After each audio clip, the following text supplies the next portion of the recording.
Baik teman-teman, selamat datang kembali. Pada kesempatan kali ini saya akan membahas analisa saham mingguan untuk periode tanggal 10 April sampai dengan 14 April 2023 ya. Jadi seperti biasanya satu video saya akan bahas totalnya 6 atau 7 saham.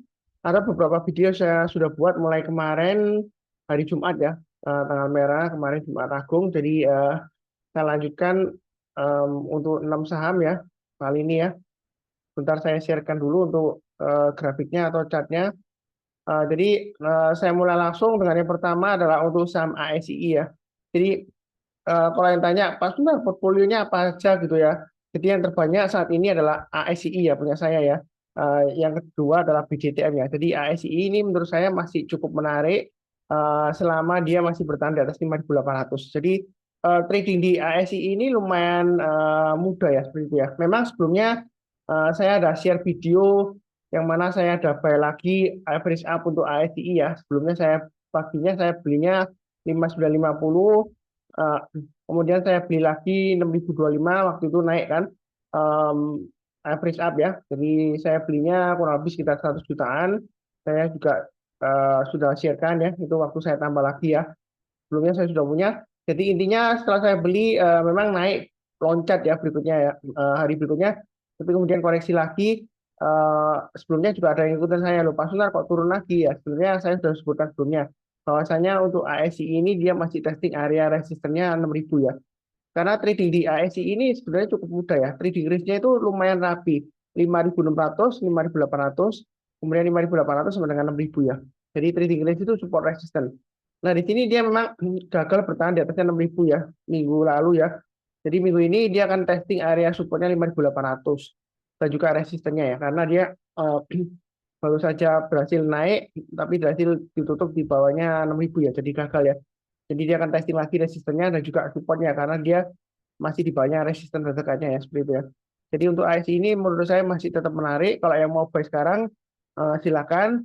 Atau kalau yang misalnya, oh Pak Sunar saya tunggu sekalian di atas ya, Anda tunggu aja kalau dia berhasil naik ke atas 6.100, Anda boleh buy. Naik ke atasnya ini ya, hanya di sini 6.275, Anda boleh tambah lagi atau average up target berikutnya di 6.450, 6.800 dan 6.925. Jadi untuk IC ini garis-garisnya sudah saya berikan. Yang trading tinggal ikutin aja ya. Jadi tinggal pasang trading stopnya dan stop lossnya. Yang penting adalah kalau dia turun kita jangan average down ya. Seperti itu ya. Walaupun dia saham yang bagus, laporan keuangannya juga bagus. Apalagi nanti dia akan meminta persetujuan untuk pembagian dividen. Dividennya juga lumayan besar ya. Penembannya ini akan dibagikan 500 lebih kalau salah ya. Saya lupa pastinya 500 lebih pokoknya penembar sahamnya. Jadi menurut saya masih cukup menarik. Jadi ini sebelumnya ketika kita lihat di sini ini tanggal 27 Februari, terus besoknya loncat naik tinggi karena dia akan membagikan dividen yang lumayan tinggi ya. Kemudian dia terkoreksi. Ini sebenarnya koreksinya masih wajar dan kalau beli di harga sekarang masih cukup aman lah begitu ya. Jadi pasang aja stop lossnya di 5.800, itu 50% kalau dia turun di banyak. Kemudian turun di bawahnya 5.600 jual dulu semuanya. Karena kalau di bawahnya 5.600 dia resiko akan turun lagi sampai jauh ya, bisa sampai 5.200 atau bahkan di bawahnya. Karena 5.600 ini psikologis supportnya terdekatnya ya seperti itu ya. Eh, jadi hati-hati aja, tetap waspada, bukan menakut-takuti enggak ya. Saya sendiri juga sudah punya. Ya, kurang lebih seperti itu. Yang berikutnya untuk Akra. Nah, untuk saham Akra ini sebenarnya masih cukup menarik ya. Uptrend-nya masih cukup kuat. Nah, saya sudah sering sebutkan ini garis-garisnya tinggal ikutin aja. Kalau mau buy ini strateginya ada dua. Karena ini dia di area tengah-tengahnya kurang lebih ya. Ke atas sedikit ya. Antara 1.500 dan 1.600. Kalau Anda mau buy, Anda bisa buy on weakness yang pertama. Itu tunggu di area 1.500 garis saya ini ya. Artinya kalau dia turun, jangan langsung buy. Turun, tunggu rebound atau mantul, kita bersama buy. Atau kita menggunakan acuan MA20-nya ya. Jadi ketika MA20-nya ini dites, artinya dites itu dipotong dari atas ke bawah, kemudian dia memotong lagi dari bawah ke atas. Dengan catatan MA20-nya arahnya masih mengarah ke atas ya, seperti itu ya. Jadi jangan lihat perpotongan aja langsung buy enggak. Kita lihat arahnya masih mengarah ke atas enggak. Kadang-kadang memang cenderung datar seperti ini ya. Jadi data bukan berarti jelek enggak ya. Kadang-kadang masih cenderung sideways atau konsolidasi. Nah, kalau dia breakout ya kita boleh buyback ya seperti itu ya. Kalau misalnya sebelumnya sudah jual atau yang masih belum punya, kalau mau buy silakan. Itu buy on weakness di MA20-nya. Nah, kalau misalnya nggak dikasih, Anda boleh buy high sell higher. Jadi kalau dia naik ke atas 1.600, Anda buy, breakout ke atasnya higher high minggu lalu 1.650, Anda boleh tambah lagi atau average up ya. kurang lebih strateginya seperti itu. Oh, bukan minggu lalu ya, 2 minggu yang lalu ya di sini ya. Eh, jadi breakout ke atasnya 1650 tambah lagi atau buy yang mau buy high sell higher, target price berikutnya 1700 dan 1800 ya. Ini memang apakah nggak ketinggian Pak Suntar? Ini kan rumah hantu kosong ya. Ya kita di saham ya kalau kita bicara mengenai trading ya. Jangan takut ketinggian. Kalau misalnya Anda takut ketinggian atau ketinggalan ya, Anda solusinya ada 3. Yang pertama, Anda baiknya bertahap aja. Kalau dia naik, Anda tambah lagi to average up. Tapi kalau turun, jangan di average down ya. Seperti itu ya. Uh, itu yang pertama. Yang kedua, kalau Anda misalnya takut, Anda tunggu aja di buy on weakness area. Artinya, kadang-kadang kalau saham sudah naik tinggi, dia akan testing MA20-nya. Memotong dari atas ke bawah, kemudian dia naik lagi, kita buy ya. Seperti itu ya. Jadi seperti ini. Kan ini ketinggalan jauh ya. Kemudian suatu saat dikasih perpotongan di sini MA20-nya, kemudian rebound, kita buy. Jadi selama MA20-nya masih mengarah ke atas, dia masih cukup bagus. Kalau kita lihat di sini, win rate-nya bagus tuh ya. 1, 2, 3. Jadi jangan takut ketinggian. Kenapa? Karena kalau kita buy saham dimanapun aja, di tengah-tengah, entah itu di atas ataupun di bawah, setelah Anda beli, itu bisa aja turun lagi langsung ya. Yang penting Anda sudah ada plan-nya, pasang trailing stop-nya di mana, atau stop loss-nya di mana. Ya, seperti itu ya. Ini sudah sering banget saya sebutkan. Karena saya juga sering ditanya, Pak Suntar masih bisa lagi buy nggak itu? Ketinggalan nggak? Ketinggian nggak gitu ya. Nah, mindset-nya seperti ini ya. Kalau Anda ingin untung banyak di saham, ya kan? Nah, gimana Anda bisa untung banyak? Wong Anda kalau dikasih naik, Anda takut, ya. Mungkin Anda sudah cuan 25%, kemudian tiba-tiba koreksi sekitar 6%-an, terus Anda lepas.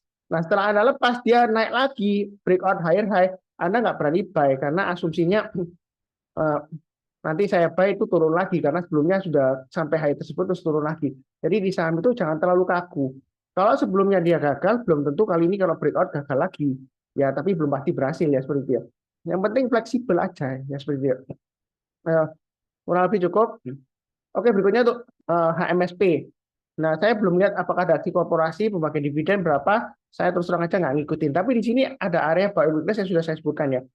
Area sekitar 1035. Jadi yang ngikutin saya harusnya sudah pasang order buy di sini. Emang dia sudah sampai nyentuh 1065. Ya kan? Kemudian dia pullback ekor panjang. Tapi di sini kalau mau buy masih ada kesempatan untuk buy weakness ya. Pasang stop loss-nya di 1005 dan 980. Jadi pasang 2 level ya. Misalnya Anda kalau belinya 100 lot ya, ya 50 lot kalau dia turun di bawahnya 1005, kalau turun lagi di bawah 980, saran saya jual dulu semuanya. Karena selama dia masih di bawah 980 itu dia resikonya lebih tinggi ya. Jadi not worth it lah. Kalau mau average down jangan ya seperti itu ya. Biasakan no average down. Kalau dia naik lagi ke atas 1065 minggu ini, Anda beli tambah lagi average up. Belinya jangan terlalu banyak. Kenapa? Karena ini harganya masih di bawahnya MA20-nya dan MA20-nya mengarah ke bawah ya seperti itu ya. Jadi kurang lebih seperti itu cukup ya. Kemudian berikutnya untuk emiten GGRM, gudang garam.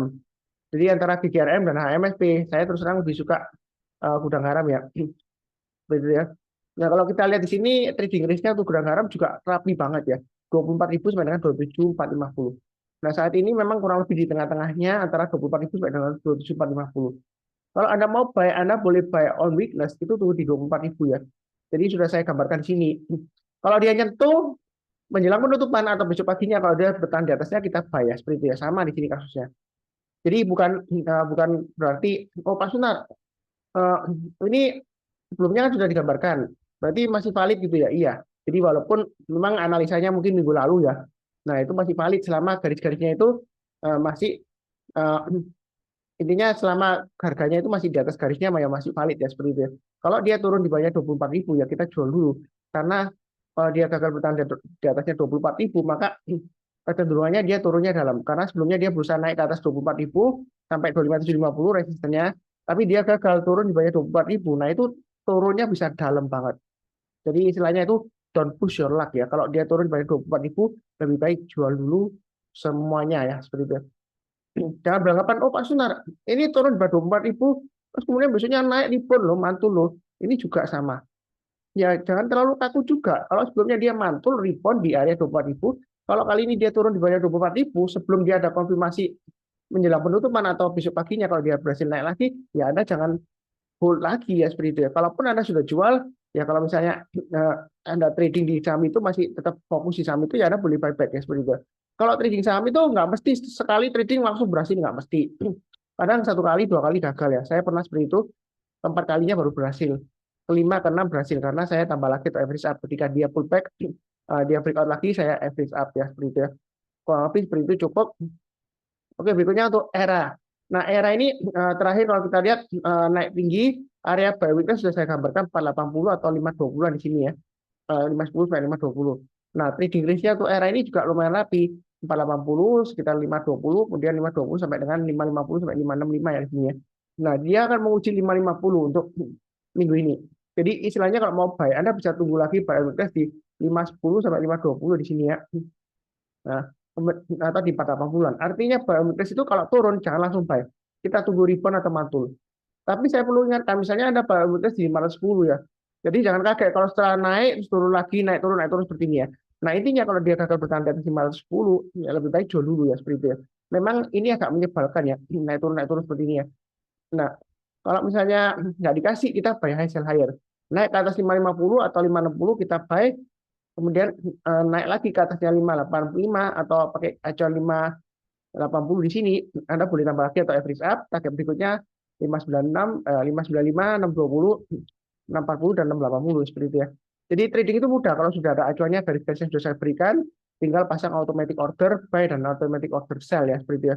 Jadi jangan sampai stres dilihatin terus, nggak perlu ya seperti itu ya. Trading itu mudah. Yang kadang yang bikin susah adalah kita nggak mau belajar, kita maunya cepat kaya di saham ya seperti itu ya. Uh, Kurang lebih cukup ya.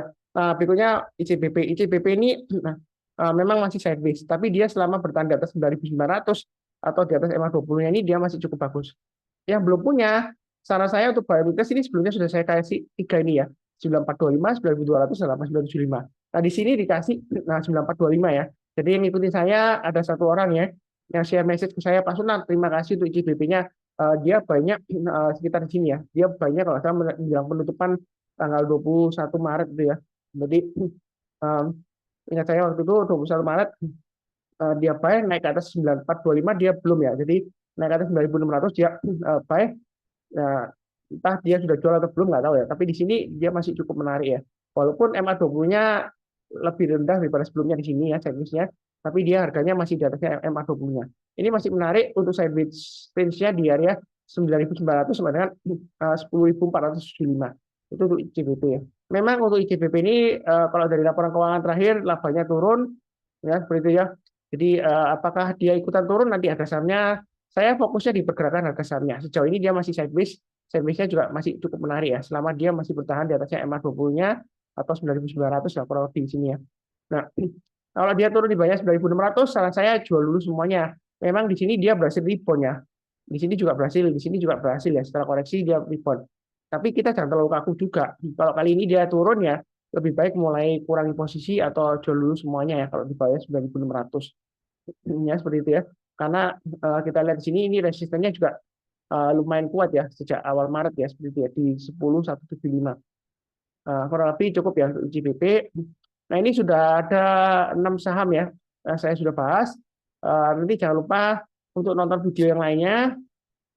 Seperti biasanya yang barusan kenal channel Saham Profit, jangan lupa subscribe, like. Kemudian saya ingatkan, saya nggak buat PT ya. Jadi PT Saham Profit Indonesia bukan punya saya. Saya nggak jualan rekomendasi saham. Karena kalau terus terang aja ya, bisnis di saham itu yang paling cepat kaya raya itu adalah jualan rekomendasi saham atau jualan tools ya, seperti itu ya. Jadi saya nggak jualan tools, nggak jualan rekomendasi saham. Memang saya ada jual tools untuk uh, live alert bot ya, tapi harganya murah banget lah ya, seperti itu ya, 520.000. Saya sudah pernah sebutkan juga, saya nggak sebutkan lagi. Linknya ada di video deskripsi juga ini ya. Jadi memang sengaja nggak untuk profit banyak enggak ya, karena kalau mau profit banyak saya bisa jual jutaan juga masih laku ya, karena alat yang saya buat itu real time ya, seperti itu ya. Kurang lebih seperti itu. Kemudian jangan lupa saya juga nggak pernah menerima titipan dana. Ada orang yang ngaku-ngaku fotonya pakai picture profile saya pakai nama Sunar Susanto terus nawari titipan dana ya. Masa titip 1 juta dalam waktu 3 hari bisa jadi 1,5 juta. Nah kalau seperti itu ya itu sulap namanya ya. Pasti penipuan ya. Apalagi nggak ada izinnya juga ya. Nggak mungkin kalau 1 juta dari 1.500.000 dalam waktu 3 hari atau 1 minggu ya. Kalau misalnya seperti itu bisa, ya kan, orang-orang pada kaya raya semua ya, nggak ada yang mau kerja, nggak ada yang mau jadi buruh, ya jangan sampai tertipu karena masih ada yang tertipu ya, walaupun sudah berkurang ya, karena saya sering sebutkan di video saya, jangan mudah tertipu oleh titipan dana. Memang pertama iming-imingnya dia eh, kasih iming-iming promo ya, kalau mau cobain 500.000. Ya, kemudian dia beneran dikasih. Setelah store 500.000, kemudian ada dikasih returnnya, dia transfer 600 ya. Terus dia minta lagi lebih banyak. Nah, nanti kedua atau ketiga, nanti begitu Anda nambah lagi, langsung jebret gitu, langsung Anda ditipu ya, seperti itu ya. Alasannya dia main di forex kalah ya, seperti itu ya. Ya seperti ya, hati-hati aja, kita jangan sampai tertipu gitu-gituan. Jadi cari uang itu yang legal dan juga yang halal ya, seperti itu ya. Ya, jadi nggak melanggar hukum ya. Ya, kurang lebih sih seperti itu. Kemudian saya doakan semuanya selalu sehat, damai, dan sejahtera selalu. Amin. Terima kasih banyak. Jangan lupa nonton video yang lainnya. Linknya dari video deskripsi bawah ini ya untuk podcastnya ya. Dulu istilahnya playlist, tapi sekarang podcast ya. Untuk minggu ini sekian. Tetap semangat ya.